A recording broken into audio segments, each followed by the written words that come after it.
I'm into self-development books. I love reading about habit development, about fitness. I love biographies as well. And that's kind of the ocean in which I'm swimming in. Right. And time to time, I read fiction books. Like if my friend writes a book, Marwan, I'm gonna read it, right? And it was awesome. It was great. You guys should check it out. The Amazon link will be in the description below. But what I want to know is, I really want to start getting into podcasts or start reading, ebooks like Dante's Inferno. That's on my read list, right? Opera. What's that book called? Phantom of the Opera. Phantom of the Opera. That's on my reading list. So I have all these books that are fiction and on my reading list that I want to, consume. How can I rationalize consuming fiction books? Right. You need to be convinced. I've heard that from you before as well. Yeah. So here's this anecdote I think might convince you. So there's this writer called Neil Gaiman, right? He's the guy who wrote American Gods, which became a TV show, and Sandman comic. And he's one of the greatest science fiction authors currently living. He wrote an article in Guardian newspaper, and you can check it up online. And in that he says, back in 2007, he was invited to the Communist Party of China's first ever science fiction convention, hosted in China, right? So he goes there, and then while the convention is going on, he takes aside a top official and he says, why? Yeah. Like, why is the Communist Party of China hosting a book convention, like a fantasy convention for science fiction books? To which the official said, our country, China, produces some of the most brilliant scientists and engineers, right? Academically. However, we've found that many of them are lacking in imagination.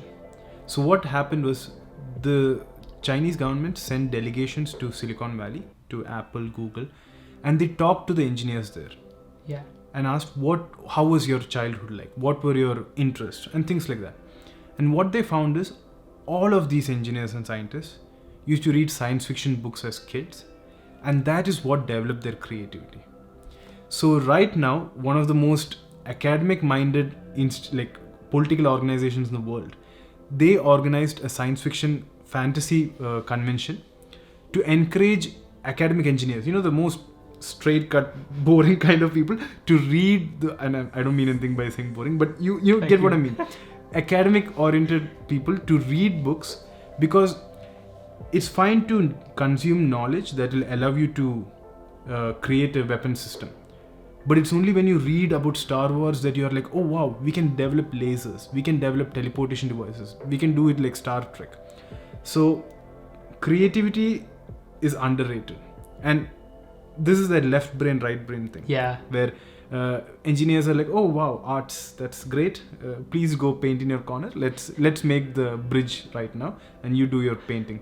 But it's not that. It's constantly infused. You need engineering and science in arts, and you need arts in science as well. How do you need engineering and science and arts? Because if you want to improve as an artist, you need to incorporate a lot of science elements. Like, I'm an artist, but a lot of the benefits I've gotten out of my art is because I turned to science in terms of productivity, in terms of the things that I consume, the systems I use and operate with.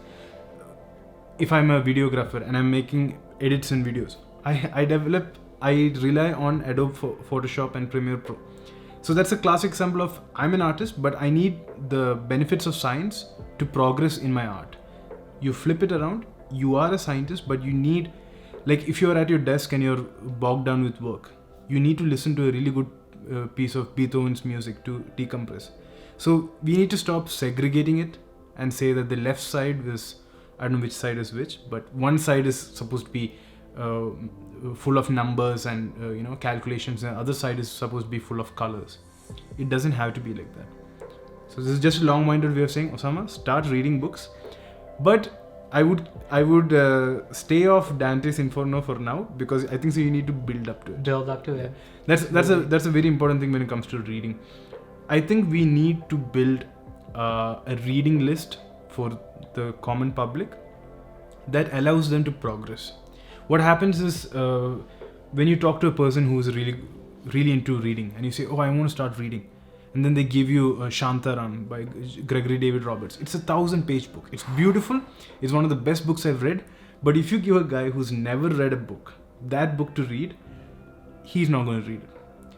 That doesn't mean you give him Enid Blyton's book and you start from that level, but you need to know what level are you at. And we have it in schools, especially in the West, reading levels. But we stop it at school. I wish we had a system for adults where you can calibrate your reading level and you can get books that will let you progress. Because when you're going to Dante's Inferno, you need to read Shakespeare before that. You need to read the works of Arundhati Roy, and you need to go in step.